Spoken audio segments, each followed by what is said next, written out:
Quer ter mais controle sobre suas músicas? Curta as playlists e os álbuns que você mais ama sem interrupções. Só uma música atrás da outra. Com o Spotify Premium, você ouve de várias maneiras. Clique no banner e saiba mais.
Na Universidade de Aveiro tratamos por tu todas as áreas científicas, das engenharias às humanidades, passando pelas artes ou pelas telecomunicações e informática.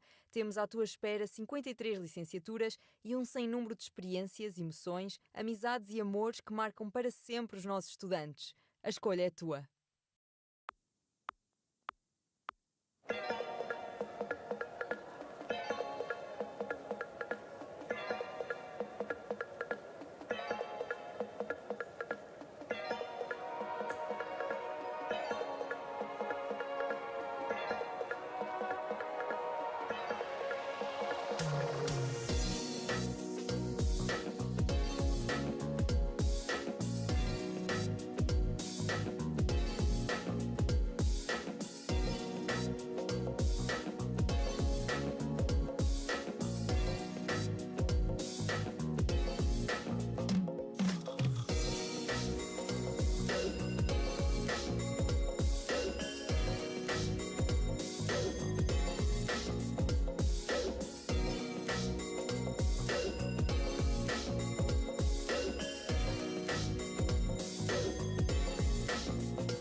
Com o Premium, não importa se você quer relaxar ou jogar energia lá no alto.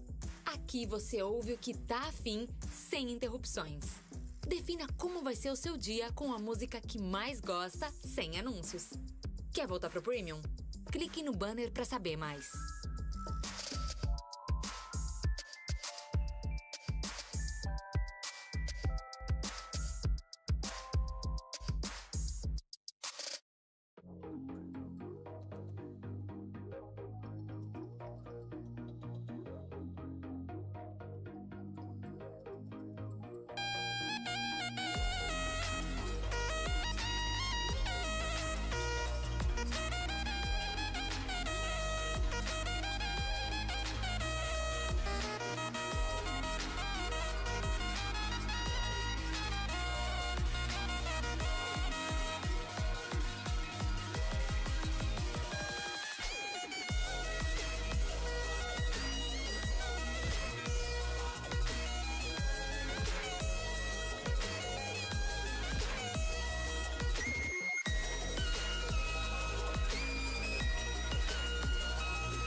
Um plano, 2 estados de espírito. Escolhe o Spotify Premium Duo e partilha o dom da liberdade de ouvir com a pessoa que amas. Ouve na melhor companhia ou em privado se te apetecer ficar a sós com as tuas playlists, álbuns e podcasts. Toca na faixa para saberes mais.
And hello, everyone. Welcome to today's series between McDonald's Freedom Fighters and Lost to Boris. The winner of this game will proceed in the losers bracket, while the loser of this game is unfortunately knocked out, as you can see on the playoff bracket in the image provided. My name is Lipsycat. Today I'll be casting alongside a new hire, the British Poro. Introduce yourself. Hello, yeah, that's me. Good to be here. Thanks for having me. Yeah, you haven't actually seen any games, I assume. No, this would be my first, yeah. Yeah, your first ever game. It's a knockout game, and we've already seen this matchup. I think it's actually the first game that's actually between groups. So we had 2 groups for group stage, and this is the first time we actually see a game recur. So yeah, both of these were in Group A. MFF ended up winning that game, although Lost of Wars were playing with, I think, 2 subs that game, so it was kind of unfair, to compare. But yeah, I think Boris lost 2-0 that game, and it's kind of the question of if it's going to happen again today. Yeah, I might see Boris looking to get some revenge. Yeah, I don't really have much to talk to you about because you don't really know the team. No, I know no one. Who do you think is going to be performing well this game? Well, I mean, based on names alone, one of them seems very proud, fighting for freedom, coming out of earning a huge amount of money as McDonald's salaries are notoriously high. Meanwhile, Boris have already determined that they've lost, so... Yeah, they lost to the shopkeeper, sadly. Mm. I wonder if they'll lose to the shopkeeper today. I don't know how. I mean, you've casted before, right? You know, build path and such. So we'll see if they lose. We'll have a look. Yeah. I think some interesting things to note are that we're actually heading into draft already. Okay, whoops. Never mind. I will leave my point be. Yeah, so we're heading into draft now, and yeah, this is the overlay. You can see it on right there. We see Thresh banned against Guerrillas. That is his most notorious pick. It's what he's the best on, I'd say. Countered by Garen ban. I think Keoya actually plays with Garen, but so does Skin Master. So a bit of a double ban there. Yeah, that's KO's most played champion. So it looks like a target ban to me in the top lane. Skin Master did play Garen a bunch of times. That's actually that's a LeBlanc ban. That's because Gargalon Inc. Zed. He really loved playing Static Shiv LeBlanc, and even if it's not meta anymore, he might just YOLO it and pick it. So yeah, that's also banned. I see. Yeah, it's definitely a lot weaker. You have to take minion dematerializer now in the runes, otherwise you can't clear the waves with the Shiv. Yeah. That's a Kayn ban. I think Kayn is banned against Boris a lot, and a Nico ban, and then Boris responded with Scion. Scion makes sense. Skin Master is I think he's low diamond, but he's a Scion one trick. And first pick is Maokai. Maokai, very strong champion. On the easier side, you have a tank who can do damage, who can do objectives, who can secure them. So you got everything. I think Maokai gets picked a lot in this cup. Yeah, Maokai or Jarvan. The big thing I'm seeing for Boris is that the McDonald's Freedom Fighters mid laner doesn't seem to play any Silas. Silas, a great counter into the Maokai, giving you the same ultimate but better. So. Oh, he does play Silas. He does? Speaking from experience. He does? He does play Silas. It's going to be... We're going to have to see then. if they pick it. Yeah. Yeah. That's a Jarvan and a Alistar, actually. Jarvan, another champion, very popular right now. And I know Kawaii Waifu has played it before. He used to be the top laner, but they got swapped with Skin Master. Maybe to put Skin Master in his native lane. Alistar's interesting, though. Yeah, blind Alistar can be really weak in lane, and I think you can leverage this drafting something that can give you bot prio here for Boris. Like the Bard. That's why, yeah. Yeah, so Bard, annoying champion to deal with, and can roam mid. And Aphelios, very standard ADC. I would have gone for Morgana, because I think Morgana into Alistar is really funny. Yeah, I mean, Alistar wants to be playing into other melee supports where he can actually contest shove on the wave, and he wants to deny engage, but against double range champ, he has to try and go in, and if it doesn't work, it's just kind of doomed for him. He's just going to get poked out for the entire game. Yep. And that will probably be the Kaisa. Yeah, I know Fallen Lava Me. I don't know what their Discord name is. Fallen Lava Me plays a lot of Kaisa, I think, in this cup. So, yeah, kind of makes sense. I don't know how well Kaisa goes with... I mean, Alistar has the, CC, obviously. So just, if Alistar can go away and Kaisa can join from far away. Yeah, the duo is pretty good. Everything that the Freedom Fighters are showing right now is saying, we want to dive on your face. So we'll see if Boris can pick up any disengage tools. Poppy, really strong at the moment. Very good into all of the champions shown.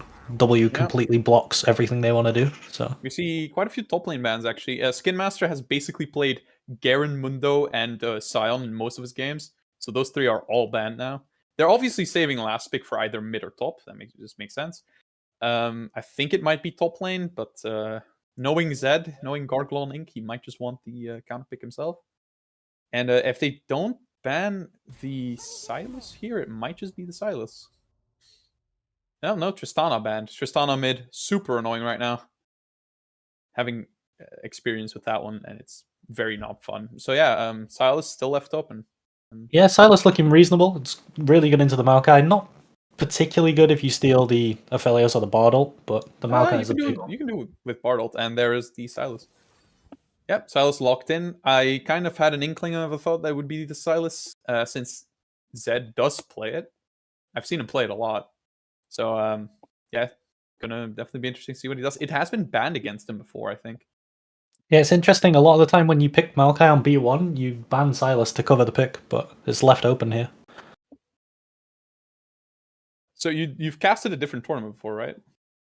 Yeah, I'm casting Cobalt Wins League at the moment. Another EU tournament. What's the average elo for that one? Probably like D1. Oh wow, yeah. This is a little lower. This started as a low elo tournament. It's a bit more like plat gold now, but yeah. There's some diamond players in this game. Yeah. Ooh, Cassiopeia. Okay, Cassiopeia is really good here. Yeah. So the nice grounding effect is good into every single champion that Freedom Fighters are showing. You don't want to be running into Cassiopeia, but all of them want to run in, so it's a really nice pick.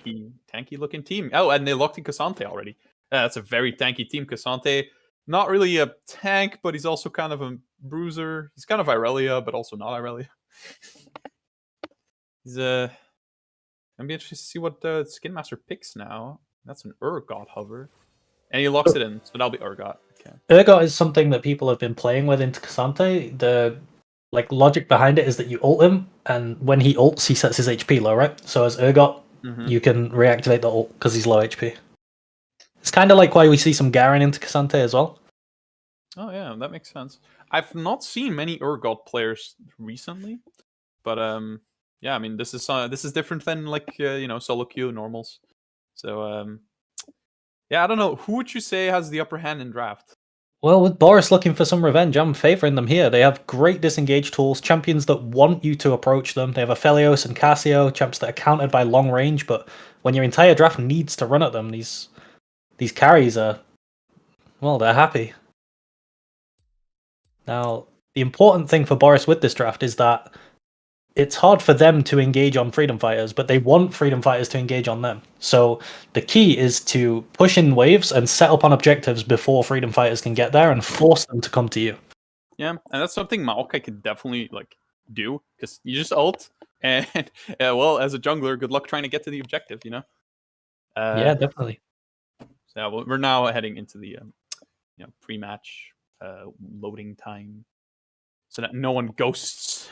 They wouldn't dare. So yeah, I mean, this is an interesting game. I mean, if you lose now, you are completely out. And out of the total of 12 teams that started the group stage, you would end 5th, as we did split the groups into 2 brackets. So yeah, losing here, 5th place, not terrible, but you're aiming for more still, I would assume. I would hope that everyone's aiming for first. We like a nice competitive league. Yeah, I think these teams definitely have chances against the upper 3 or so teams currently. There's like the upper 3, and then one of these 2 teams will join them for the top 4. I think the winner of this game faces Supportive, which is a very good team. So if they're looking to beat Supportive, then either one of these teams needs to have a pretty convincing showing today. That's what I think I'm going for.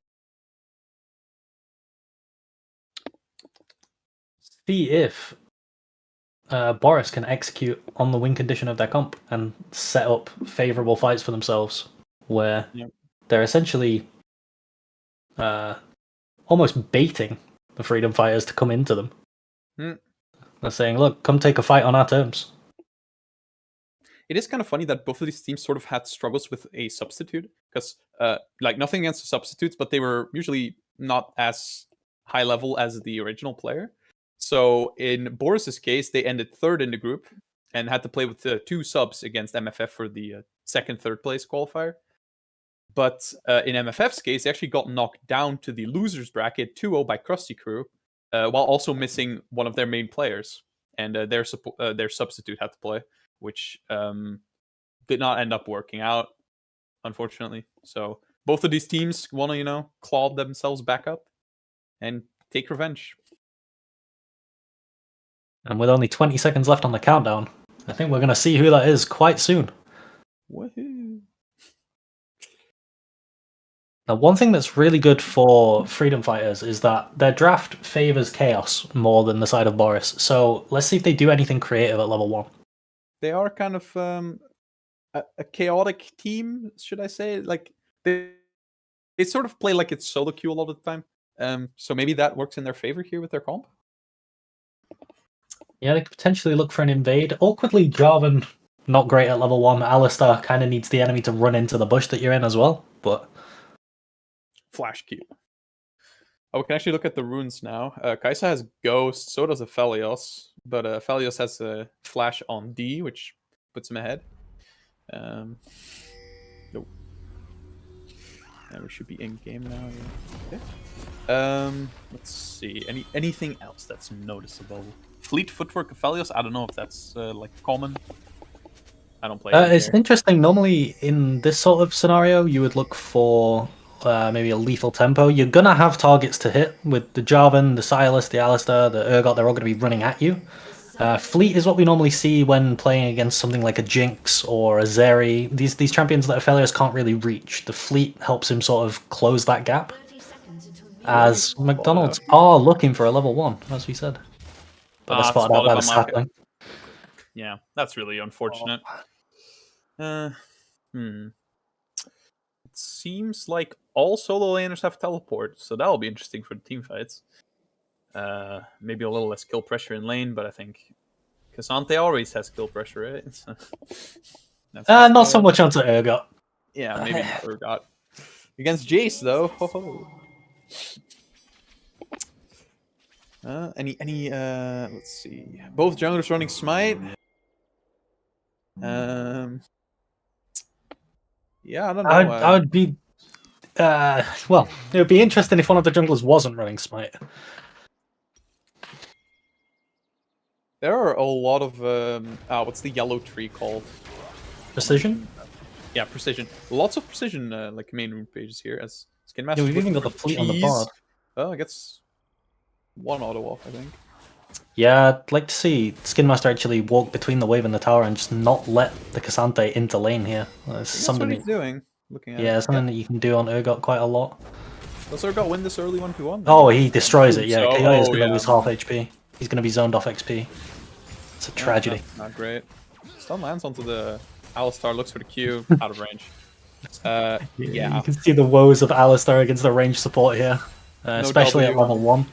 Yeah, no W. How can play? Yeah. I did notice one thing. It seems that Gorilla just forgot to buy items. Oh no! And he is recalling right now. I think you might have realized. Oh, it's like MSI all over again. It's like MSI all over again. I forgot the player, but... Loud's jungler. I can't remember his name. Yeah, Loud's jungler. Croc.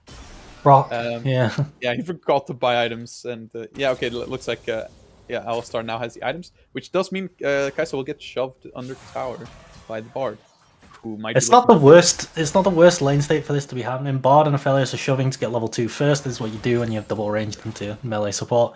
So the wave is coming into Kai'Sa. If it was pushing away from her and the Alistar has to recall to buy items, it would be awful. Yeah, she's currently 10 CS down, but now the wave will come in. And top lane is just getting hard shoved in, and we do know Skin Master from his playstyle and his champion pool, he likes playing, full commit to the towers, demolish. Yeah, this is going to be a base for a cull on the cheater recall. Perfect 19 CS, really nice from Skin Master. Oh my god, that wave. He's going to grab the cull now, he's going to head back to lane. Oh, he's grabbing boots? Boots start. I think cull would have been a lot better. Cull, It's really good on Urgot, because every tick of the W will heal you for 3 health. I don't play Urgot. I don't play top lane. Already carried. I don't know. If I'm being very honest. I'm a little interested to see what's gonna happen here. Bard already roaming, looking to secure that scuttle with his jungler. Got the prio early. And there's also Ward in the jungle right there. No gold lead yet. What is this? I was a little confused, as do you see 2 Bards and 2 Maokais on the minimap?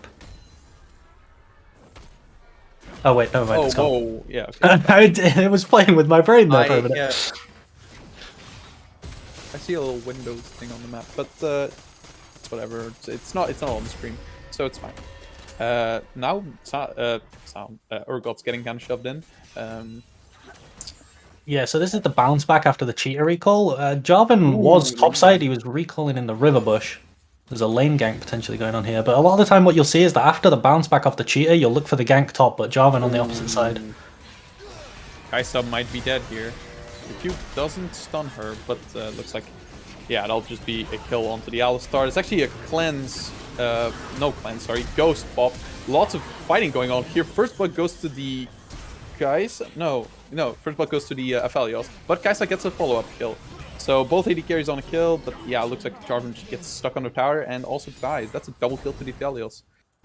Not bad for the AD carry, Double kill over to the Aphelios is going to be really good for Boris, and a little bit scary there, as they couldn't quite decide whether they were killing the Alistar, just nuking him down, or trying to get onto the Kai'Sa and root her with the purple Aphelios gun. They don't quite drop him, and Jarvan manages to get there, but still goes in the favor of Boris.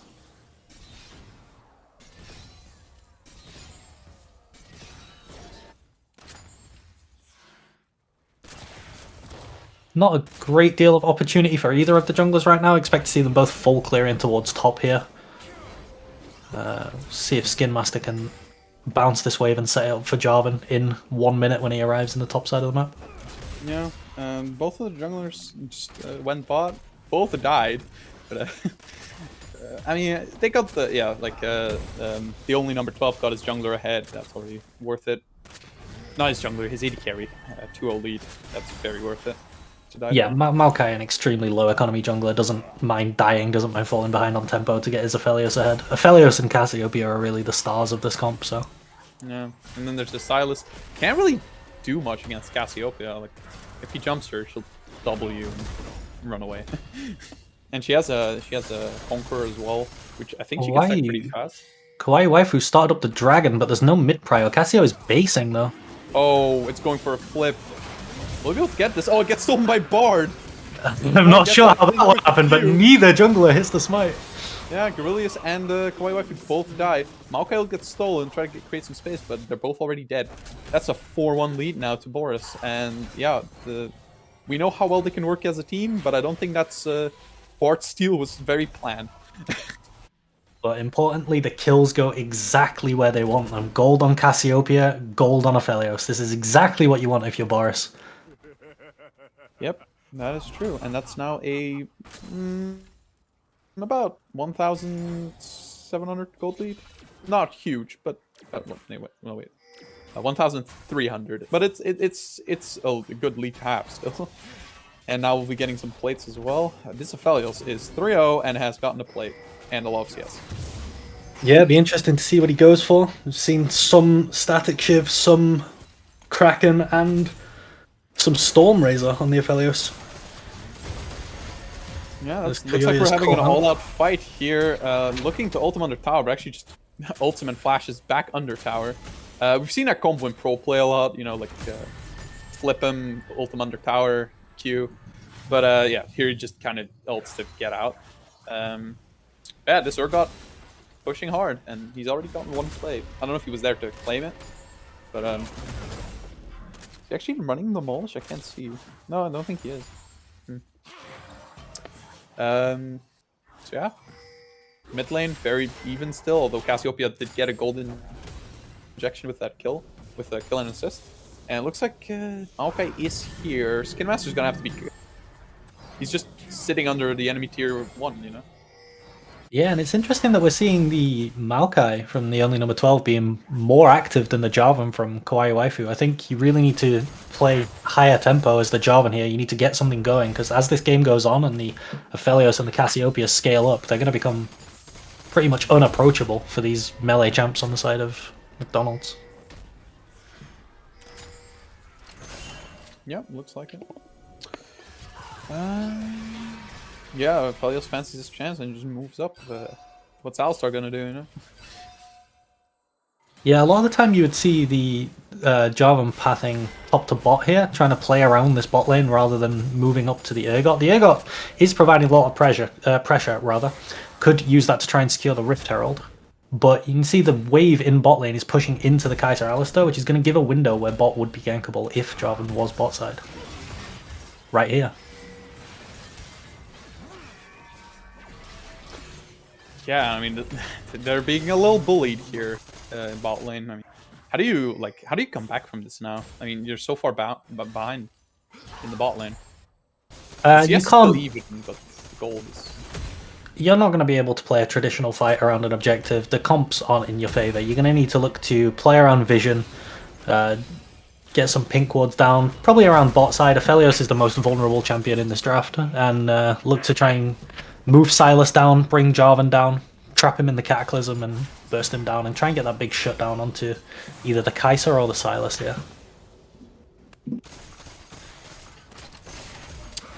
Yeah, it's been like 10 minutes in, not too much fighting. I don't know if Sylas wants to take that chain. It looks like he does take the fight here. He is now locked down, taking a lot of ease. Steals Cassiopeia ult. He could be very dangerous with that, but Cassiopeia still has her own ult, of course. So, wonder if anything will happen with that. See Bard moving up here. Yeah, I think he's going to want to use this Cassio and cycle the cooldown of his ultimate so that he can actually pick up the Maokai ult in 1 minute and 2 seconds as we see the second Drake spawning. And I think you need to be getting these early dragons from the side of the Freedom Fighters, otherwise you're going to very quickly get outscaled, or at least not have the ability to close out the game. There's not a lot of damage happening here. Yeah, I mean, we got tank v tank in top lane. Yeah, it's a Tiamat and a Null Magic Mantle versus Tabi and the Warden's Mail. So, no, yeah, just movable force meets stoppable object. Oh, looks like he might be fancying a fight. He's going all out. That's the all out. He's taken very low, and Kawaii Waifu is here now. Just goes for the flash, straight for the solo kill instead. Jarvan gets the assist from the E flag, but I don't think he actually hit him.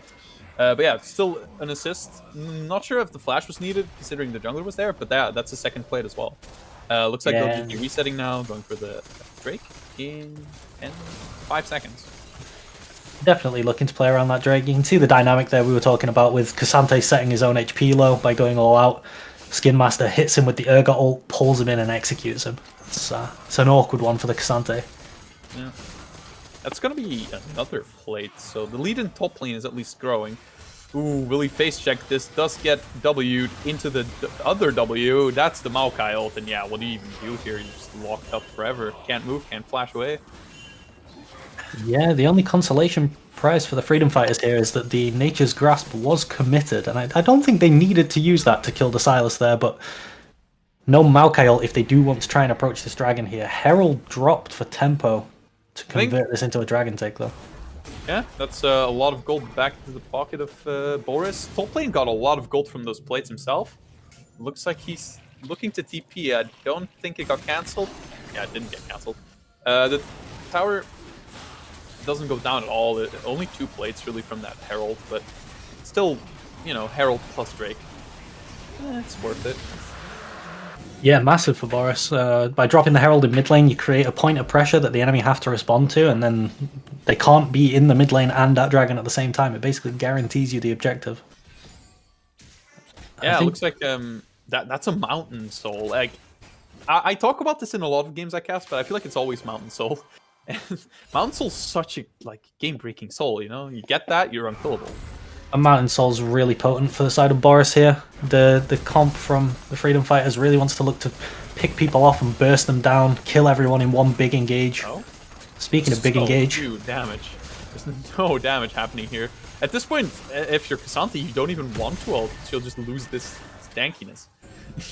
Yeah, a lot of the time you'll actually see that Urgot rush the Black Cleaver. It's an item that's really potent into the Cassante, gives you a ton more damage, but the Cassante's damage in cooldown on his Q is actually based off of his resistances. So if you shred them with the Cleaver, you nerf him. I wonder if this will be the first tower to go down. As we see, both junglers are bot lane. Oh, looks like Cassante. Oh, he didn't get the shove. He might have shove ulted there, but he missed. Kaisa is very dead here. Nice knock up on the bar. Nice knock up on the bar and the flash from the Kaisa, but she runs into the root there.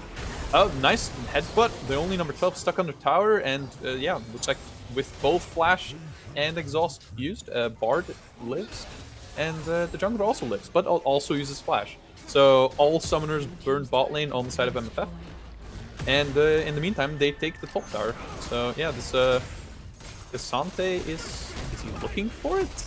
Surely not. He should. Oh yeah, he has the ult, gets it. Wow. I keep forgetting once again, Urgot gets the solo kill. Yeah, wow. Yeah, he now has his lead. He will die here though. Like, there's no way to get out. 1 or 2 E's and he should kill. Oh, actually commits the ult, but it's a shutdown. To the 3-0 now, Cassiopeia.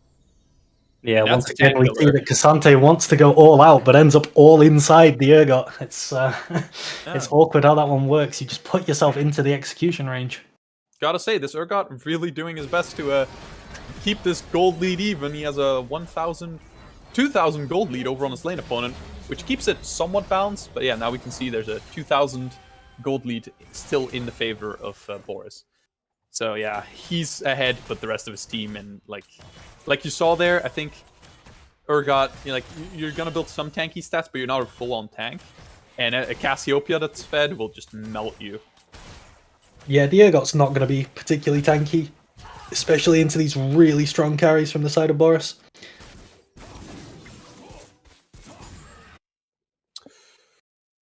I mean, they're gonna have to start fighting for these Drakes. Well, the big thing that I'm thinking about if I'm Boris here is that we got the Kai'Sa flash in bot lane, so that's not going to be up for the third Drake, so we have a target on her head in the fight. Yeah, I'm kind of curious to see what this Kai'Sa, now that she's been put behind so far, is really gonna like show up in the team fights, you know, show up at objective fights, like, or if it's just gonna be the Urgot show all the way. I think it's difficult for anyone to particularly show up in team fights. It's going to need a big performance as the Bard ult hits onto the flashless Kai'Sa. Yeah, it looks like we're getting a fight in the river. Maybe trying to get some cryo. They're engaging. Oh yeah, that's going to be a kill. Only number 12 goes down. I think Silas used Maokai ult there. And Kawaii Waifu goes in, gets the Aphelios stuck. Looks like Sante's just all up in here. I don't think the Aphelios ult hit anyone. They're just all taking this portal. Yeah, you just want to disengage there. And Urgot just ran all the way around. But they do get out 1 kill for 1 kill. But, I mean, you're always going to take support over jungler over support. Yeah, you can see that they make the pick at the start. They killed a Maokai, but even with him down, you can see how hard it is to fight a front-to-back fight, and they have to run away with their tails between their legs, and that's going to turn into a Herald take. Yeah, and there's no plates anymore, so... The Herald's not too big of a deal, but yeah, you can still use it to pressure for objectives. And looks like Urgot's going to just straight up rushing for the second turret. Just clear the wave, and he can't take it, of course. And that's exactly what Kasante's going to do. Oh. Yeah, no turret taken, but he does face check the bush. Both have their ults now. So they could be looking for a fight again. Guerrillas is around, so the Alistar can come in. There's the ult. Oh wait, no, it's actually Zed that's here. So Gargle on Ing. Oh, gets the stun. Skin Master's gonna live a lot longer than you'd expect. But, they knock all this. The Bard ult hits 2 people. But the Cassiopeia W did not connect on them. They're actually looking to engage here. Aphelios, Sante gets ulted in by Zed, dies, but it looks like the Maokai ult will now come in, and it's just going to be a cleanup now. They're too far ahead. Cassiopeia's 5-0, and they're just cleaning house. Yeah, gets the tower, but yeah, Urgot, you need to start running, buddy. And that's just going to be a free Drake now. Look at the damage, look at the control, the tools to stop engages. It's so hard to fight these front-to-backs, and I think they kind of missed their window because blue side were late off their reset from Herald. The Drake had spawned when they tried to pick off that Kasante. They could have just taken the objective and left, but opt into the fight and lose it anyway. Gets the execute. That's actually pretty big for the Urgot to get the execute there. He cleared the entire wave and then still didn't give over a kill. Yeah, manages to hold on to 300 gold, but the game's looking so out of their hands. Yeah, it's not up to the Urgot anymore. The rest of the team has to step up. Someone's asking in the YouTube chat, who are these players? I mean, a grab bag of platinum and low diamond players. This is not pro play. This is low in the tournament. So yeah, I doubt you'll know any of these players. You can always look at our older games to see some of them in action, if you want.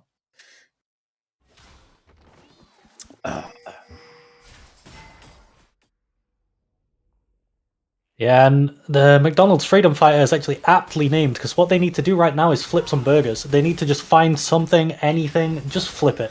Like start a Nash, maybe you somehow miraculously win a fight. It's easier to fight when Boris are running at you than when you're running at them, so if you start up the Nash, maybe you can win. But I think you just have to flip it. You're so far behind on a comp that needs to be ahead, that's unfavored in the team fights, it's going to be so difficult to play from here on out. Dragon Soul spawning in 3 minutes. Yeah, Dragon Soul. And if they get that, I'm sorry, but I think it's pretty much over. That's a tank killing comp with tanks that have Mountain Soul. What are you going to play into that? What are you going to do?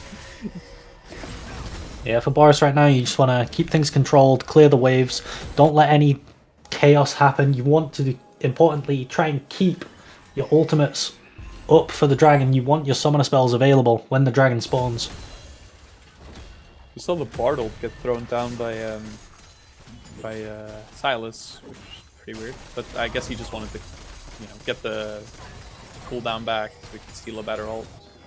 Probably not a Falio assault, but Yeah, he wants Maokai or Cassiopeia 9 times out of 10 here.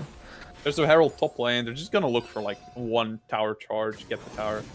That'll be the extent of that. But that'll probably balloon the gold league to about 4,000 now. Actually, it doesn't. Only 3,000. And a bit. It's Baron's now up. I doubt anyone will be going for Baron very soon. But if a team can afford it, Oh, that's... This guy size. Oh, no. Gets rooted again. Then both are stunned by the Jarvan. That's a nice W. That's a nice ult from Cassiopeia. They're hiding back, but they both just get blown up. The Alistar tried to block for the Kai'Sa, but the Kai'Sa walked into a root herself, which is really unfortunate. And it made the BOR to Q follow up, stunned both of them. Yeah, and if I was Boris here, I'd look to start the Baron. Crucially, Jarvan does stay alive, so the smite steal potential is still there, but you don't have to commit to this Baron. You can just let Jarvan slide in and kill him. Just hover it on about 2,000 to 3,000 health. This fight is taking quite a while. Oh, it looks like Silas is actually here. They might be able to kill him. Oh, the ult misses, but Skin Master still gets the kill. There goes the ult. No, you do not want to look for that fight. But oh my... Kawaii Waifu steals the Baron. Oh my god, they steal the Baron. True Sweet goes legendary and lives. But yeah, they lose the Baron. That's pretty huge. Yeah, when you're doing this Baron here with the Jarvan alive, you have one job, and that is just keep Jarvan out of the pit or don't put the Baron in smite range, and they fail both of those crucial things. And Baron goes over to Freedom Fighters, and suddenly the game's not so lost. Yeah, I mean, this Baron's more like a balance it out Baron, try to get some gold back, try to get some towers. You're not really going to use this Baron to like siege their base or anything, because you just can't. And this Cassiopeia is, oh my gosh, she's 8-0. Someone needs to collect that shutdown. Preferably yeah, this Kai'Sa, Baron just gives you a little bit of breathing room. It helps you shove in these waves and get priority over this Drake. Yep. And maybe you can deny the 23-minute soul from the side of Boris, but still a mountain to climb for the Freedom Fighters. Silas looking to get out of this fight from something and just backs off. Silas does not want to be here on his own, but it looks like he'll just straight up fight. He has Cassante ult if he wants to. I don't think he's actually taking it. And he's just kind of getting his ass whooped right now. Chain does miss. Now he takes the ult. Will he use it? Will it be able to do it in time? Actually goes for the ult. Can he get the W? No, he dies. Solo kill from the Cassante onto the Silas. And now for Drake, Silas is dead. Yeah, Silas dead. This is going to be a mountain soul over to Boris in all likelihood. Kiyoya has the TP. I'm surprised he's not recalling already. He wants to base, get his health back and TP into this fight, but they're late to it. Yeah, it actually did not even try to use their early prio. And now they're just turning on Skin Master, so that will be a first Drake. Actually does a lot of damage to the Felios. That'll be the first Drake over to MFF. We saw this last time as well. We saw this on the third Drake too. They're too slow to the objective and they just... Yeah. You'd give think it away. You think that after killing the mid laner, the Silas, you think they'd just move up, but yeah, they did not, and it looks like Fall in Love with Me is not able to escape all that damage. Walks a bit too close to the wall and just gets blown up by Bard and then subsequently Aphelios. They still have Baron, they still got the Drake, but they do need to be a bit more careful, Yeah, this Drake, all it really does is buy them 5 minutes, and their Baron window is expiring, and I'd expect that the pace of the game is just going to go back over into the hands of Boris. These carries are monstrously fed, you can never go anywhere near them, but the champions on the side of the Freedom Fighters can't do anything if they don't go near their opponent. They're 4 melee champions and a low range carry, so... Yeah. 10 kills lead. A 5,000 gold lead. Sorry, 4,000. It kind of dropped a bit, but then they got 2 kills, and it kind of just started spiking again.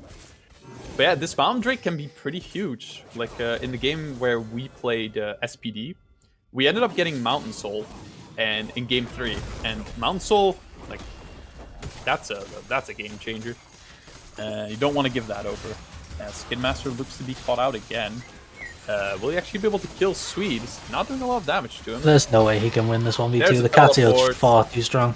The ultimate misses as well. No, there's Silas. Silas teleports in. Yeah, there's the Maokai ult. Maokai ult's cooldown is kind of ridiculous. I feel like he always can use it. They're really looking for this tower, but the minions are dead, and they're just taking harassment. Aphelios here. Actually W's Aphelios away, but there's the Maokai again, and yeah, he just locks you up and knocks you into his team. Yeah, surprising that they're willing to die for a mid T1. It doesn't really do that much for you having that turret down, but dying probably opens up your mid inhib here. Yeah, they're looking for this tower. Minions are now dead, but I think they just tank it. That's a nice Bard ult, but since they can't get the tower, they cannot follow up on it. I think you're right. I think they could have just tanked it and taken it, but they're waiting for the next wave. Yeah, I mean, if they had just taken the tower, I think they generally could have just one person takes the tower and the other three just attack the people that got Bard ulted. But they play it safe, and I mean, that's respectable. So, yeah. And we see that with the huge lead that Boris have gotten for themselves this game, they don't seem to have any clear plan to close out the game. It seemed like they really wanted the Baron, and that was their sort of key to ending, but they don't set up correctly on the Baron. They don't plan around where Jarvan is. It gets stolen away, rather. And from that point until now, they've just kind of been sort of letting their foot off the gas pedal a little. Yeah, it looks like Xante is maybe caught out here a little, but there's a teleport. Not Silent, fuck. Urgot ult hits, and now Cassiopeia's very dead here. She's very locked up, and now Aphelios is on his own. Gets CC'd. Nice damage output, but just his ult shatters the dreams of MFF. Double kill just with the ult, and now it looks like MFF are completely wiped off the rift. Jarvan the only one standing. My god. I'm not sure how many years that was, but it was more than 199. Definitely. A bit of a solo queue teleport from the True Swede as he TPs into his death, but Aphelios manages to wipe the teamfight on his own. The Inferno ultimate blows up the team. Silas flashes for the chain, which is very good, but the Aphelios is just way too ahead. And now it looks like they're just looking for this Baron, and I mean, Jarvan is alive. There's a chance. Yeah, and conversely, this Silas is too far behind. He's 2 items. His second item is a utility item in the Cosmic Drive. Oh, can he do it again? Actually, the Bard ult misses, but he's taking so much damage he can't even get into the pit. Oh, he ults to get close, but he does not smite it, and he will also die. Dragon is up in 28 seconds, so I don't think that was a smart decision. Oh, but at this point, it's a bit of a that was extremely close again. These Baron plays are not calm and calculated from the side of Boris. They're kind of flipping it every time, and it's... Maokai ult is up. They gotta get out of there. Bart just straight up moves in on his own. Maokai keeping his ult. Yeah, it looks like he'll just keep it. This is going to be the my question, though. If you're playing Jarvan here, even if you get that Baron, you're still gonna die. So you're still giving up Mountain Soul. Like, would you say that's worth it? I don't think there's any realistic chance that you get Mountain Soul anyway. I think you just have to take what you can get in this game.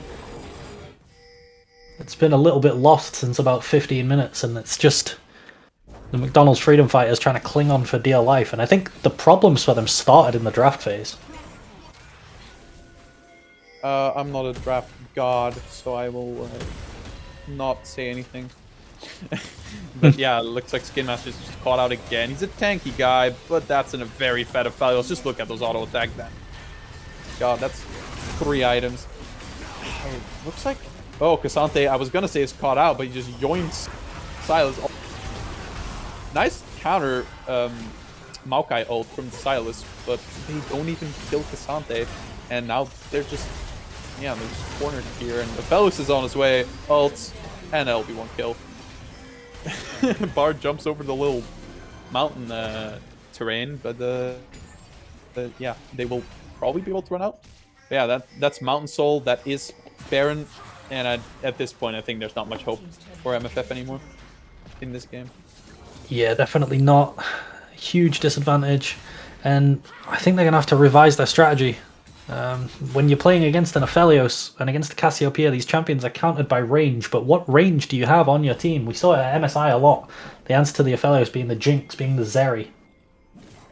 Yeah, Yeah. and in my opinion, you might want to look into banning that Maokai. Yeah, the Maokai could be a reasonable ban, but I think it's easily replaceable in this draft with something like a Sejuani. I think you just need to give yourself advantageous matchups in your carries. Yeah, maybe perhaps you just look for blue side and take Maokai yourself or something. I've said this in a lot of games before. I really don't like seeing Jarvan in the Sunday Cup. I feel like the champion isn't really utilized that well in a lot of games. As Silas might just be caught out here. Yeah, that's two ults committed, too low cooldown ults committed straight to him. He will ult himself as well as the AD carry, but that's 4 people now. Instantly gets popped. Puta is 1109. And that's what you want to see on your AD carry, you know? Yeah, they're just not killable. The Cassio's too tanky, the Aphelios does too much damage. You can't run into them, and no one can hit them, realistically. Yeah, it looks like they're going for this inhib push now. After this, they can straight up just walk mid lane and try to get that inhib, which looks like that's what they're trying to do. Baron ran out, but they don't really need it. The only really strong member on MFF is currently playing top lane. Yeah, a lot of the time what you'd see there is that the Cassante would go mid and push that wave in for them, so they have a wave to rotate into. Oh, as the Alistar drops. Ooh, we saw Urgot actually ult there. He doesn't have it anymore, so he cannot do the execute right now. And Cassante might be looking for a fight now. Nope, just dashes out. That was his ult, actually. Really nice to see patience from the side of Boris here. A lot of people will try to end the game just running into the base here. Oh, Silent goes for the solo kill and actually gets it. He's tanking up tower. He's currently just tanking up tower. He just does not care. Grabs another objective bounty. Now they might have to, you know, recall to try and deal with him. Yeah, they're wanting to recall anyway. Yeah, it looks like Silent will probably be dead here now. Yeah, stunned under tower. Gets a little shield, but not much you can do here. Nice sidestep on the Q. He might get out, but this board is slowing him. Oh, there's an Aphelios behind him. And there's the Aphelios. Yeah, that'll just be another easy kill for the Aphelios, who is now 12-0. And this is now an easy game to win for the side of Boris. All you have to do is stick 5 people in top lane. You just take the top lane inhib. You have 3 inhibs down. If you can't walk in and end, you take the Baron. And there's no way you can survive against 3 inhibs taken with Baron. You can literally just AFK on top of your minions and they'll end the game for you at that point.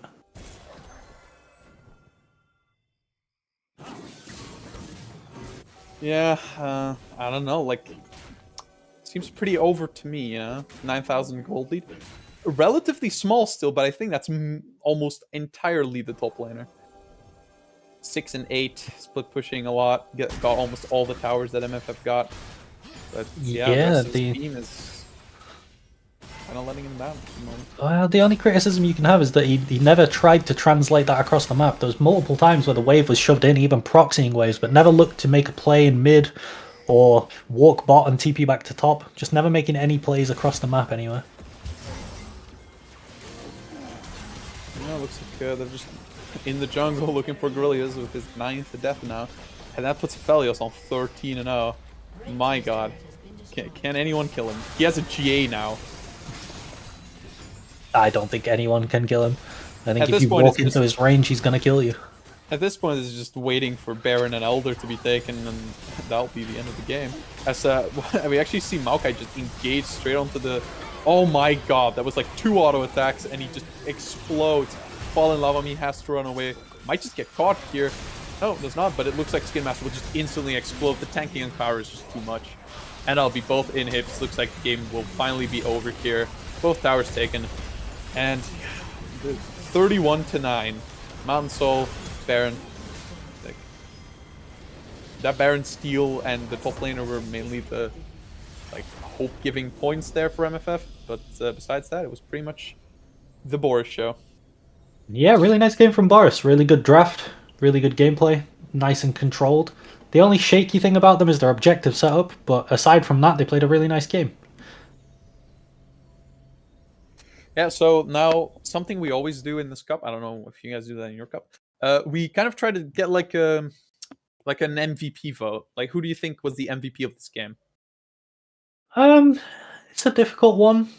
I think you could give it to any of the 4 on the bot side of Boris. Yeah, I think Maokai deserves a shout, definitely. Although I wouldn't give it to him because I feel like I've given it to every Maokai player because they always force so much with their ult. I think, honestly, the Aphelios, just the damage he output, insane. Same with the mid laner. So my vote would be either. Yeah, I'd be happy giving it to Aphelios for that game. That was a really nice game. It's hard to call, not because no one pulled their weight, but because everyone did. Yeah, this happens in a lot of games. Like, everyone's kind of winning, everyone's contributing. So, like, who do you give it to? It can be hard. And now I think we'll be heading into a short break. And we'll see you after the break for game 2. As now MFF get side advantage. So they get to choose where they want to play.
And we are back.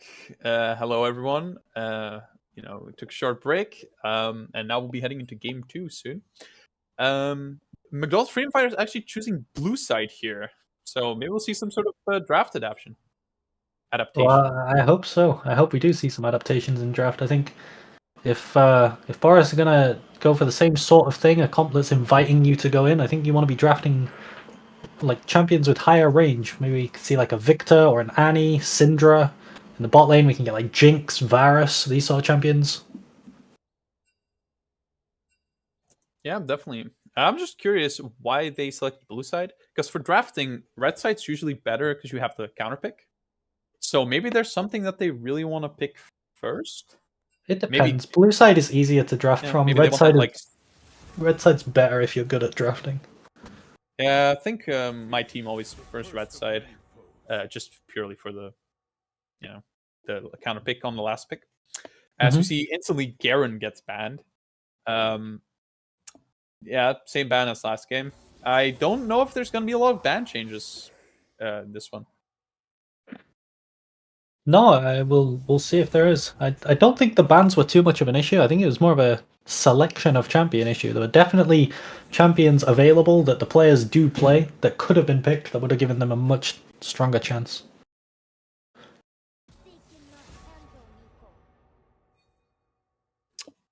I have been pinged. Let me check this out. Well, the Maokai is actually taken away from Freedom Fighters. So we're not going to see Maokai in this game. Yeah, Maokai was banned, and they're just instantly slamming the Kayn. So yeah, the same bans overall, but now Kayn was let open, and they're just instantly slamming Kayn themselves. I think the only number 12 is the person they usually ban Kayn for, but they're picking it themselves. So could this be a pick whatever, let's lose in peace? Who knows? That's Kindred hover. Kindred, very annoying jungler to deal with. And something that the only number 12 has also played, I think. That's something. Yeah, I think into the Kayn, the one thing you don't want to be doing is picking some sort of passive jungler like the Maokai, like the Sejuani. Interesting that they banned that actually, but the Kayn can just run around, take over, take your camps, permanently invade. You can pick it early and then use the later picks to try and counter pick lanes to get prio for him. Yeah, that is a Kindred though, and Jinx, a meta 80 carry. No Felios pick this time. Jinx, they might be looking for that Lulu. Would be their third pick, I would assume. Something like an enchanter. Yeah, Lulu on 3 makes sense. Milio too. Yeah, Milio, decent champion right now. It's gonna be interesting to see what MFF pick here. Will they just instantly slam top lane? Yeah, looks like they will. That's a Mundo. Mundo Kayn, they're just sending it, yeah. Full comfort. And that's Ashe. Ashe also strong champion right now. Oh. Ashe into the Jinx as well. Really nice to have. Into this Jinx and the Kindred, you're going to need a way to get on top of them. It's kind of the opposite of what you needed last game. Last game, you needed ability to hit them from outside their range. This time, against these high range champs, you're going to need ways to get on top of them. Yeah. Some more. Oh, we actually see a Gwen pick. Gwen into Mundo. Could be very painful for Gwen early, but I think overall late game, Gwen just absolutely shreds the hell out of him. Yeah, it's a pretty free lane for the Gwen, and the later it goes, the better it's going to get for her. Yeah, that's a Syndra ban. Pretty interesting.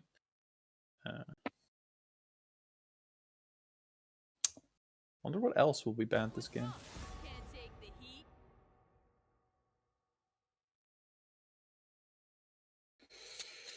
One thing we could see is that a bag of garbage has some Taric in their match history, and Kindred Taric is very potent. You drop the Kindred ult, everyone starts fighting inside the Kindred ult, trying to get each other low as for when it ends, but the Taric pops his ultimate, and then suddenly the Kindred ult ends, their team can die, and yours can't.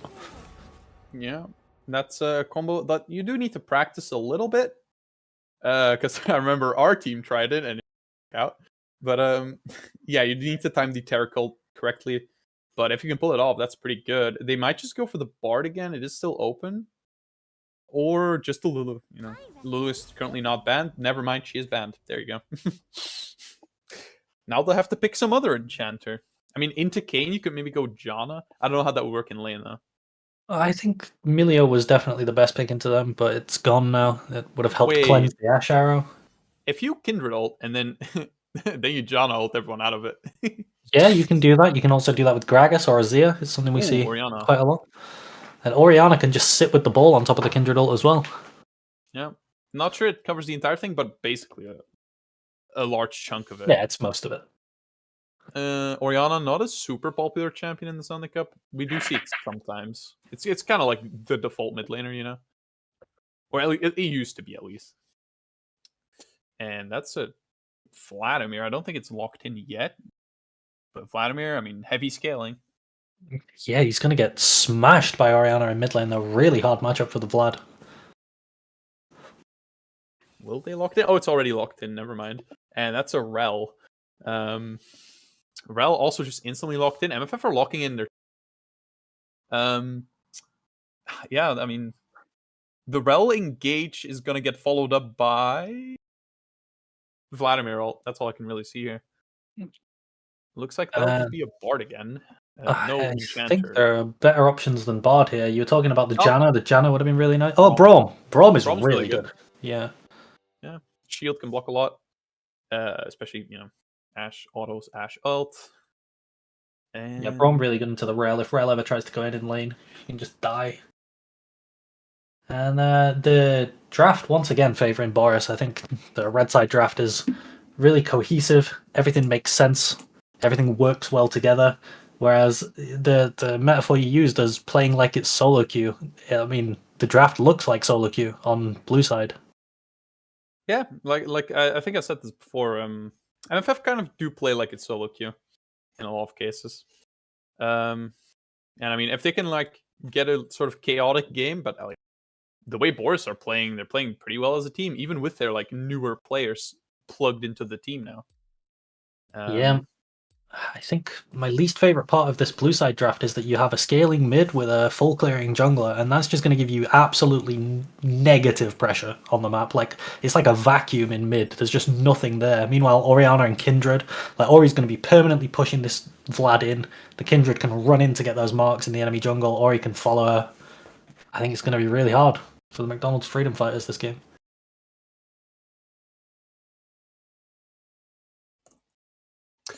Yeah, I mean, looking at the lanes, top lane, Mundo into Gwen. I think Mundo does have that advantage early. But mid lane, yeah, Orianna, fully. And bot lane, I mean, Ashe can get blocked by Jinx, that's true. Rel just straight up looking for that engage. But yeah. I don't know what the follow-up is to Rel engage here. Mundo doesn't really have any big AoE or anything. Neither does Kayn, really. No, Neither there does is no Ashe. follow-up. That's the thing. All their champions want to do different things. Vlad wants to scale, Kayn wants to full clear and maybe try to invade. Mundo wants to go where he pleases. Rel wants to find a 5v5 and Ashe wants to make picks with her ult. It's like they all want to do different things. Well, if they do catch someone, with Ashe ult, I think with Rel follow-up and then maybe Vladimir, they could do something with that. But if they can they need to get to that point in the game where they actually can do something with it without being too far behind, like last game. Yeah, but I still think it's too difficult. We have a very similar draft coming out from Boris. Obviously, every single champion is different, but the core of what they want to do is the same. They want to set up somewhere, they want to invite you to walk into them. They're saying, yeah, walk into our Jinx. You've got to walk around the traps. You've got to walk around the Orianna ball. You've got to try and fight us running into Gwen, into Braum, into Kindred. It's just so awkward.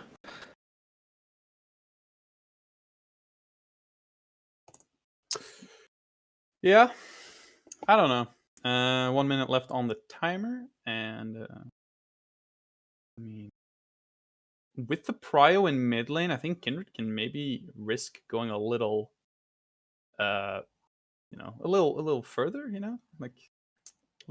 Risk it a bit more. Yeah, I think if whichever side of the map a Mark spawns on, Ori's going to have prio, and she can look to push in the side wave, whether it's top or bot, with her laners, and then bring those with her to take that mark.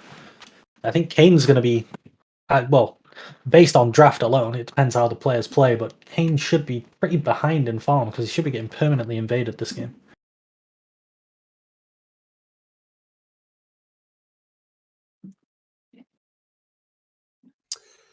4 seconds, and we will be heading into the game now. Into what could potentially be the last game of this MFF team, this MFF.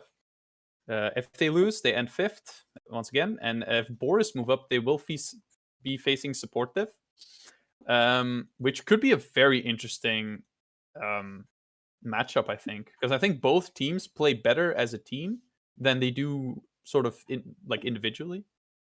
They work really well together as teams, both. So it's gonna be a really hype matchup if that happens.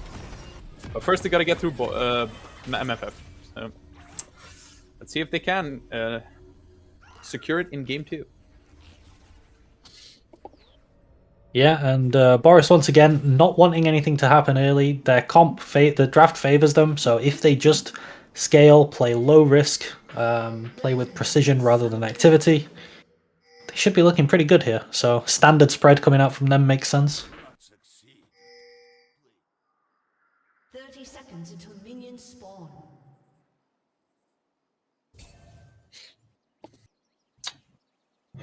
Any interesting runes? Let's see. Grasp. Looks like we might be trying to get Blue Cane with the first strike. So probably not going to want to gank the top lane here, but I think it's too difficult to gank the bot lane. Outside of that, everything looks very standard in runes. Minions have spawned. Conqueror, lethal tempo. It's actually a ghost, and is that a fleet footwork? Ghost fleet footwork on the Vladimir, I think. Yeah, should be. It's Phase Rush. Oh, Phase Rush. That's what I meant. Interesting to see the Orianna not take Airy. You can, like, if you got Airy Scorch, you can really bully the Vlad here with this champ. Oh, looks like they're looking for a bit of a cheeky Q. Not much gonna happen from that. As long as that Rel Just W doesn't hit, committing, they will just win this trade. Yeah, it's a Braum early, and he hit a Q. Don't want to do that. Braum with his Q does a lot of early damage, especially with the stun follow up. You get like 2 or 3 extra auto attack. That shit hurt it. Yeah, and it's not looking too bad for the Vladimir just yet, but once Orianna gets that level 5 power spike 3 points into the Q, the harass becomes very hard to deal with.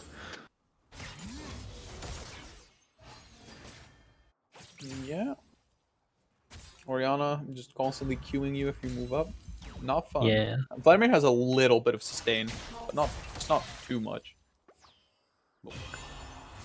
And what Ori wants to do here is keep the ball down the lane. She doesn't want to walk too far back and have it snap back. You want to make a shorter distance between your ball and the enemy as it is from you and the enemy. Makes it really hard to dodge the Q. That's all 2 damage you grind there on the Mundo. I almost set him out. I am not very awake. Yeah, it looks like it's looking for this fight now, but Mundo getting pushed back a little by the Gwen. Yeah, nobody can really kill each other in this lane early. Yeah. But as the game goes on, more and more power are going to be picked up by the Gwen. Once she gets the Riftmaker, she might go for Nash's Tooth and a Death Cap, and she'll just be deleting people. Yeah, that's a fun thing with Gwen, I remember back when she was first released, and she could literally 1v1 even a Darius at level 1, and she scales. Yeah, her E was really powerful back then. It's been nerfed a lot since then, but more power added into her Q, and her ult works differently, and it just benefits her in the long game. She scales really well now. It's pretty interesting that Boris in this comp don't really have much frontline. They only have the Braum really, who is a support, so he has less income. They just have 2 AD carries and 2 mages. Well, I mean, Gwen's not a mage, but AP Bruiser, I guess, assassin. Yeah, and like I was saying, the vulnerable carries on the side of Boris. Oh, as we see a fight start. Braum looking for that stun. That's an extra slow onto the Rel. Actually flashes for the stun. The Rel manages to make it under tower, but the Ignite, they're all flashing for it. That's 3 flashes burn bot lane just for that. But they will not actually pick up Ashe. Yeah, they need to be really careful here because Kane's coming down. They want to crash this wave and they want to get out of there as soon as possible. 2 to 4 in sums, but a first blood picked up by the side of Bolts. Kindred looking to recall and no lane gank on 200 HP. Surprising. Boris once again getting ahead early with a draft that outscales. It's really looking good for them again in game 2. No, Braum picked up the first blood, but regardless, that's still first blood, still decent.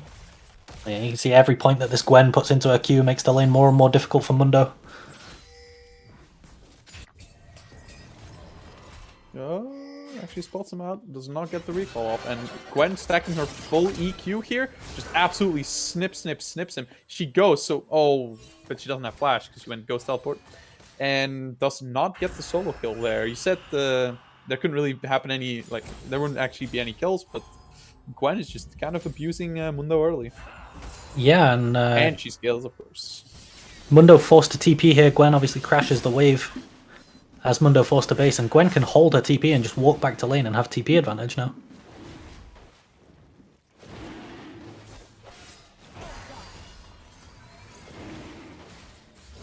So while Mundo doesn't drop, the Gwen does trade 2 summoner spells for 1 and gets a better base. Yeah, small gold lead, and that'll also be the first an Ocean Drake actually. Definitely gonna help with sustain in lane for Gwen, Orianna. I don't think Kane's even close, so yeah, this would be a free Ocean Drake. Again, not sure why it's resetting, but yeah, BOR's working well together as a team. Yeah, and if I was Boris now, I'd cross through mid with Kindred, push it in as Orianna, and bring Gwen and Ori to that Gromp that you can see has got the Kindred mark on it. Look to get aggressive on this Kane and just push him out of his own jungle.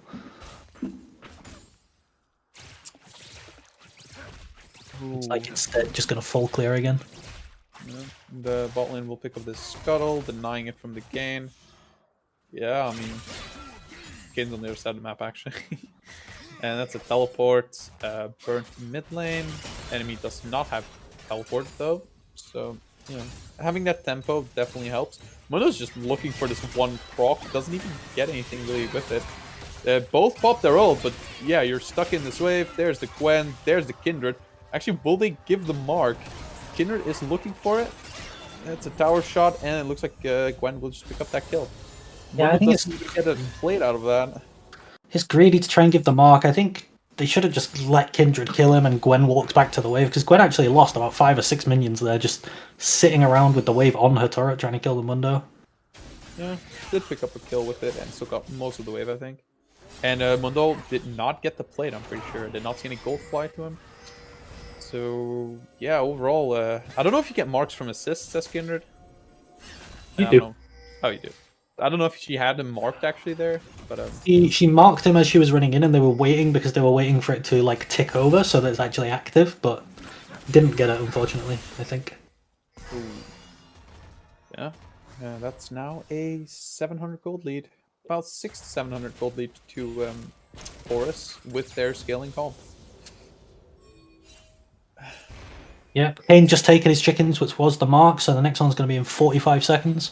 Kindred, fresh off a base with item advantage, could again look to use this mid prio to take the next mark. It's probably going to spawn in Kane's top side. The Ashel mid does not connect. Oh, the Orianna ults herself to keep herself safe. And yeah, I mean, she just walks out. Doesn't even have to burn a flash. Yeah, a bit of a waste of the Oriole. If the Ashe ult had hit, would have been pretty big. Orianna ult has a very low cooldown, even at like first level. I think, yeah, it's already quarter of the way back up now. I think it's like a minute, even at level 1. Oh, looks like Mundo's just fancying this fight. That's a ghost pop by the Gwen. Will she just snip him to death here? Actually misses most of the Q, and Mundo out. But there's very little he can do in this lane. This is why top lane is such an annoying lane if you get counterpicked. Yeah, and he's buying the heart steal as well. I really don't excite him. Kane's here. Kane might be able to get something out of this. Oh, the Q does not connect, but he gets the ult. Mundo actually walks in and dies. That's now a kill over to MFF, but they lose Mundo for it again. Yeah, and what should have been a guaranteed kill over to the Kane just ends up as a trade kill. Mundo gets a little bit greedy and walks up for no reason into the snip range. Yeah, I think they're I think Skin Master might have wanted to take the kill himself. And Kindred gets that Scuttle? Yeah, she does. I think he might have wanted to kill for himself to help him get back into the game. But I don't think there's much that's gonna happen now that he died. Now that he died especially. Might be rough. Yeah, definitely. I mean, the gold's better on Kane anyway, so it's just a mistake from Skidmaster there. Got greedy, maybe getting a little bit impatient, frustrated at playing this bad matchup. That's Yeah, what can I happen if definitely you feel blind a Mundo so early in the draft. Yep, I definitely feel that. And the enemy team had a red side, so they would probably counterpick top lane regardless. But yeah, maybe they really wanted to ban out those enchanters, but Brom's doing his work, I'd say, so far. Might have wanted to ban Gwen instead. But of course, hindsight is 2020. So yeah, It certainly is. I think they clearly should have banned Kindred, Orianna,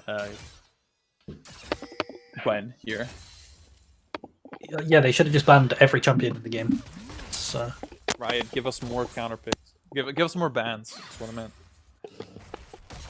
There's like 150 Pokemon champions. I mean,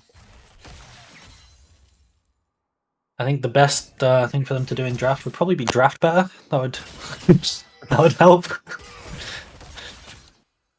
As we see a bit of a lull state now, but this dragon's going to be spawning in 8 seconds.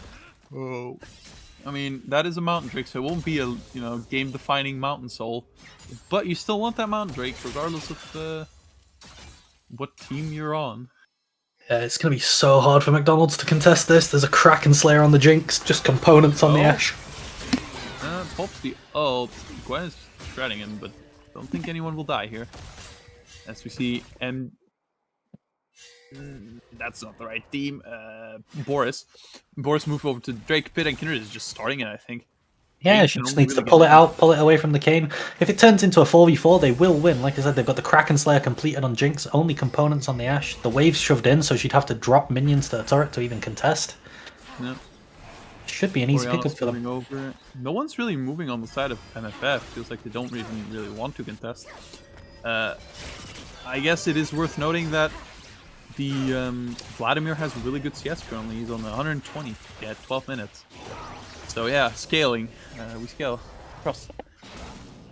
Yeah, the Orianna potentially not playing this lane optimally, as she should be bullying him quite hard. Some of that comes down to the runes. I think you can go Airy Scorch and just smack the Vladimir, Q him on cooldown. But even though Vladimir traditionally does scale into this comp, he's not that great. He wants to AoE burst people, but there's a Kindred stopping him doing that. He can't really get in range of the Jinx, can't really get in range of the Kindred, and meanwhile, champions on the side of Boris are going to be ripping his team apart. But will Mundo be able to secure this one plate with Demolish? Oh, Kindred does spot it out, so this might just turn into a fight. No, he just leaves. Or does he? Vision play. And yeah, now he just leaves. Does not want to throw hands with Kindred. Nice little engage from Rel, but the shield is blocking so much. Ashe is actually doing some decent damage, but now, oh yeah, just gets hyper, throws down the ult, and that's just a double kill. Looks like there'll be a solo kill in the top lane as well. Yeah, it was looking a little dicey there on the bot side. McDonald's almost turned it around, as we get fight in mid as well. Fights in all 3 lanes. Yeah, but I mean, it's Vladimir. Not much will happen there. However, with Kindred here showing up and just shredding this Mundo, she's taking a lot of more damage than she should, but they get the kill, so it's worth it. Yeah, she kind of walked into melee range for no reason, but Yeah, there's no way you could ever kill her there. Oh, nah, you're not gonna be able to kill them if you're Kane. Ashe ult is coming in. Actually, flash from Vladimir, but Yeah, flash ult committed, but Ori's just going to base TP here. I don't think. I think Jinx actually cleansed the Ashe ult there before Kane could go in. We did not have the counter on bot lane, but that's looking at the sums. That's what happened. Yep, looks that way. 4,500 gold lead to Boris. Yeah, and Boris just controlling the series once again, ahead with a better scaling draft. It's looking really hard for the McDonald's Freedom Fighters.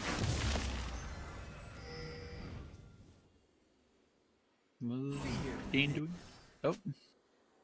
They're looking for a cheese, but even if they get them, I think they lose a 2v2. If I'm being entirely honest. Although Jinx is currently on her own. Are they still waiting? I think they should jump her now. And they should have probably jumped her when she was moving up. And now, yeah, now Rel is taking so much damage. The moment Rel goes down, yep, there's a stun. Ashe ult, not Ashe ult, Jinx ult. I mean, look at the damage. Ash's already half health. Yeah, they should have just jumped the Jinx when they could, but they decided to wait. I'm not too sure why, but yeah, lose their support and the buff tower for it. 1 and 7. Brazil mentioned. You can see how difficult it is to play the rail into the Braum. You jump in, you get auto attacked once, and suddenly you're stunned up and getting killed by the Jinx. The only little bit of solace for McDonald's Freedom Fighters here is that the Kindred hasn't been too active. Once again, we're not seeing a lot of activity in jungle, just like last game. And so not too many stacks going to be on this Kindred. If we could get a click on Kindred so that we can actually see how many marks she's picked up.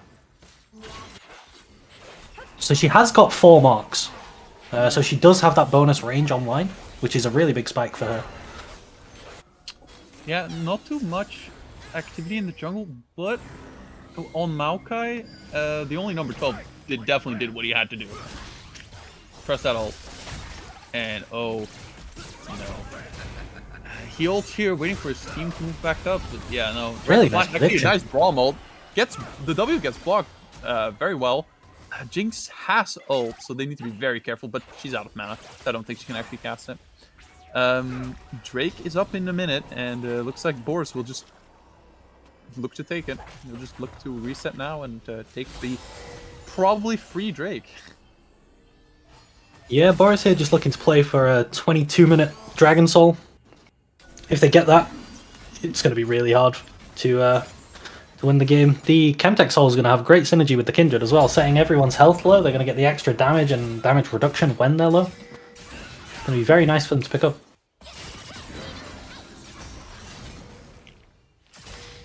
Oh, I just sort of broke. I'm going to have to reset real quick. And this is more what I wanted to see from the side of Boris. You can see Gwen going into the jungle and pushing Kayn off his camps. This is what I wanted to see all game. Just don't let this guy play his full clearing champ. No, looks like... Oh, she will be able to get out here. Oh, the CC doesn't come in. Rel did not have flash, because Rel flash, I think Q is a stun now. Or something like that. That could have maybe changed something, but yeah, no flash is available to interrupt that.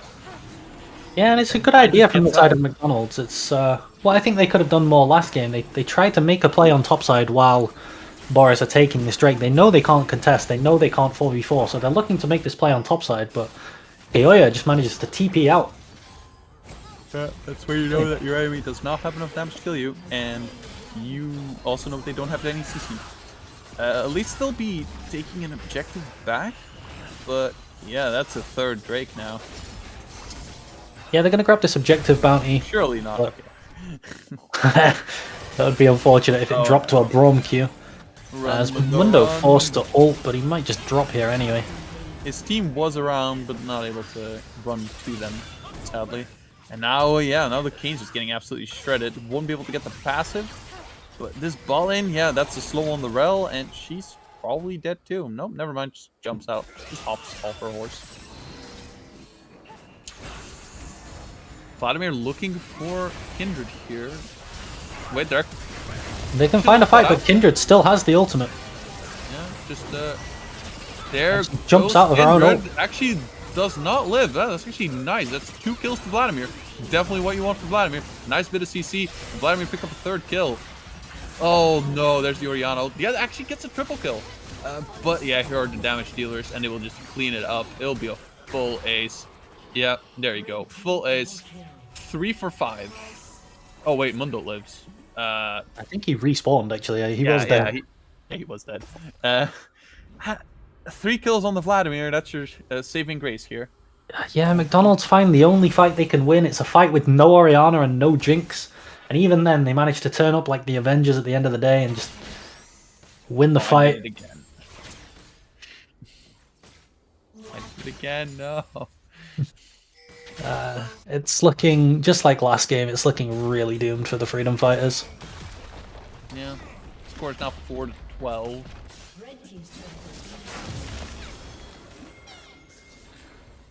And I mean, if you're playing Kayn in this situation, you don't even get to assassinate anyone, really. Yeah, you don't get to assassinate anyone. Kayn wants to be really ahead, but you can see he's actually 20 CS behind. And part of that is that his lanes don't have prio. You see the The Rel can never go into the Braum. The Mundo's losing into the Gwen. The Vladimir is Vladimir. He's never going to have prio into anyone.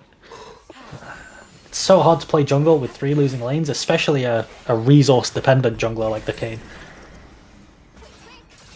Yeah. And he's going full of Owly as well. Into that Mountain Drake. Now, they don't really have a tank, like I said, but they do have the Braum still. And that's a Rift Herald bot. I don't even think they're going to get the tower off of it. Nope, it doesn't even go down. 5,000 gold lead still remains.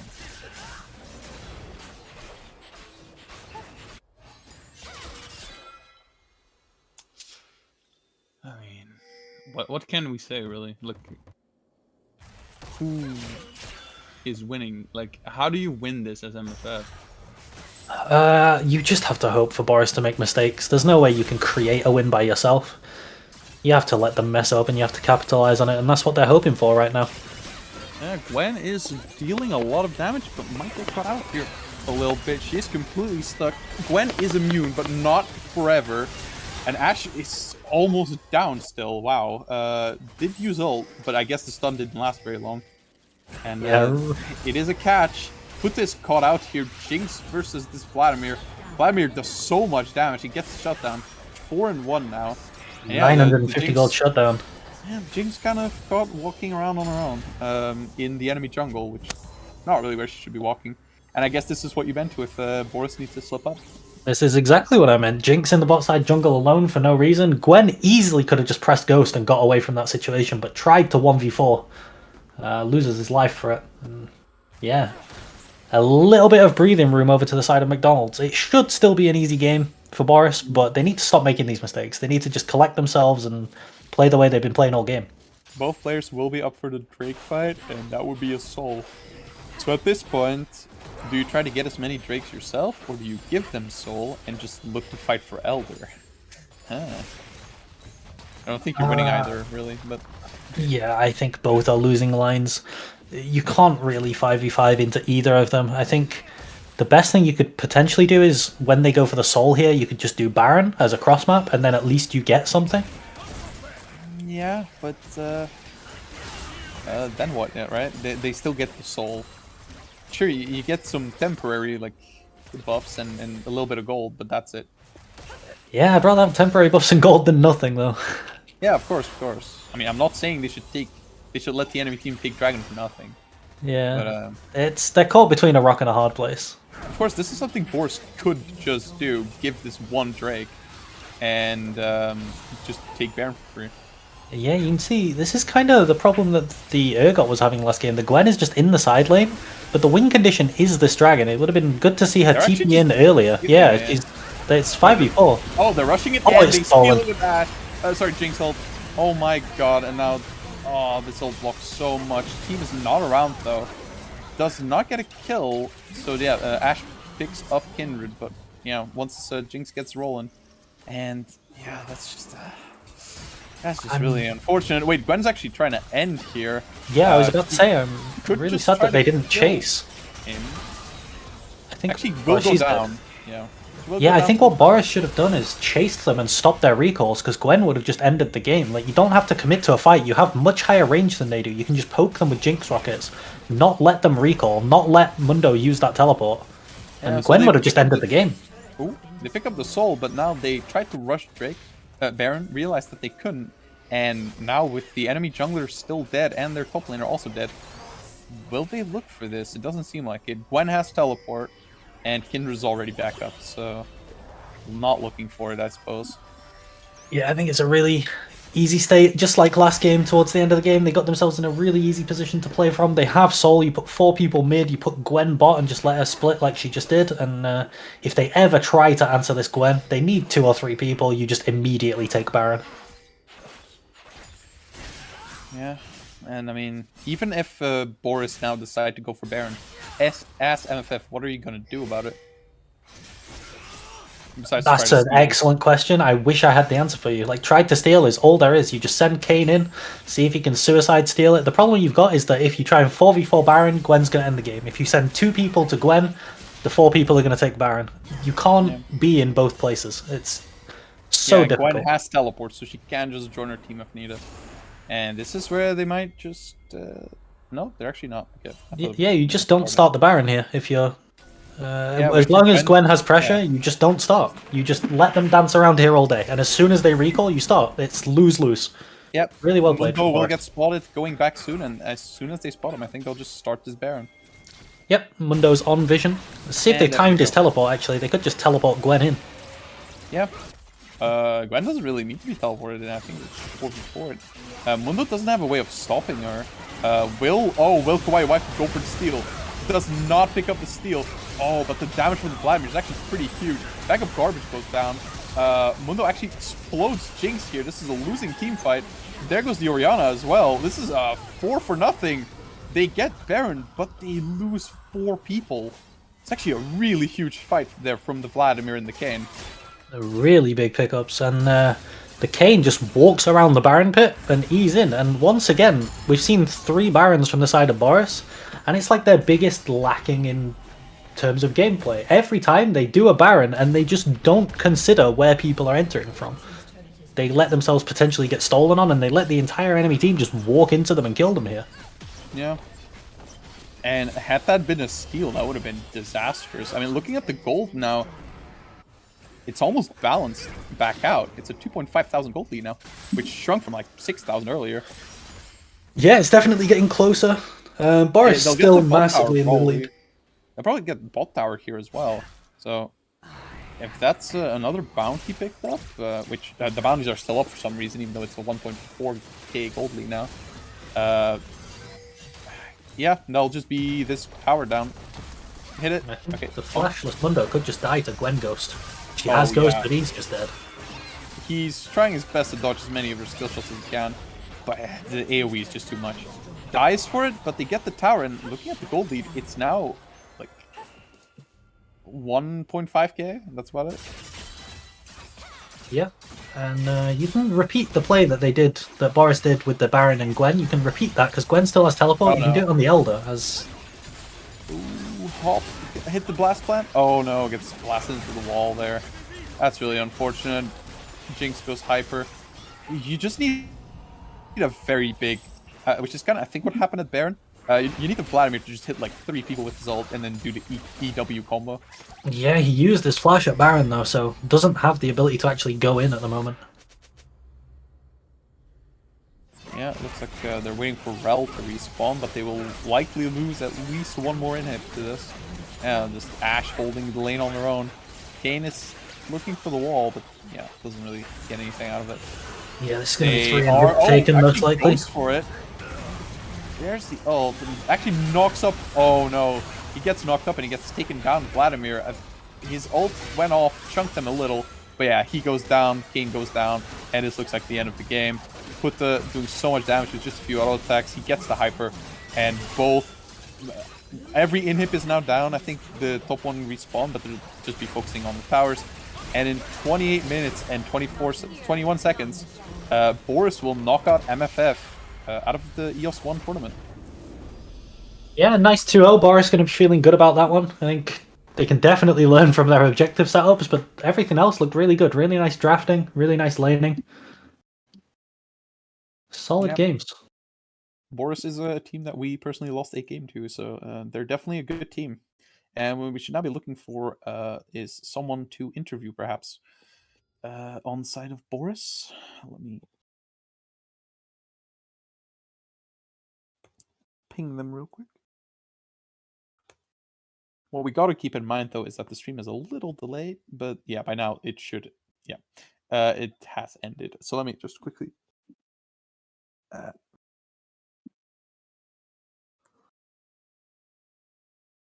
ask for an interview.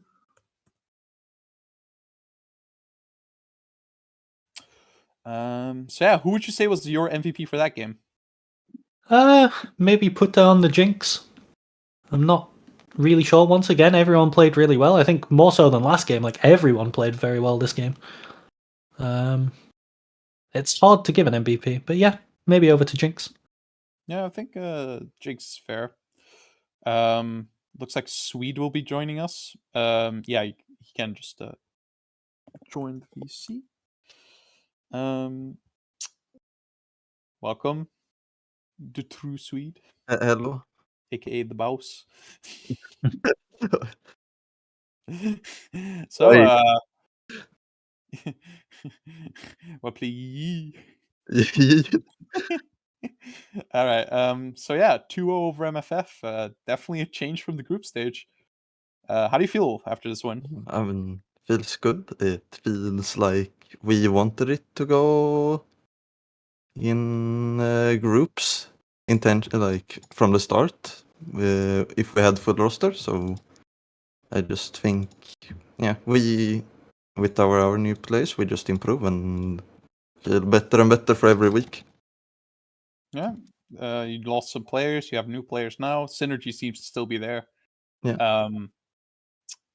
Did you feel anything different from when you were facing MFF in the group stage as opposed to now? I mean, before we had 2 subs and English speaking. Now we're full Swedish speaking, so we have the comfort of just everyone speaking native language. Full So Swedish super team. so I feel so communication is often much better. We do have some things we have to improve on, but we know where those problems are. Yeah, you guys looked very good here in this series. Good drafts. You're facing Supportive next. How do you feel about that? I mean, we feel good. We feel like we could take them last time, and we feel even if we lost, I feel like we played well. Like we just had bad days, I would say. Even so, I think we could just, if we just play like we did today and better, we should take them.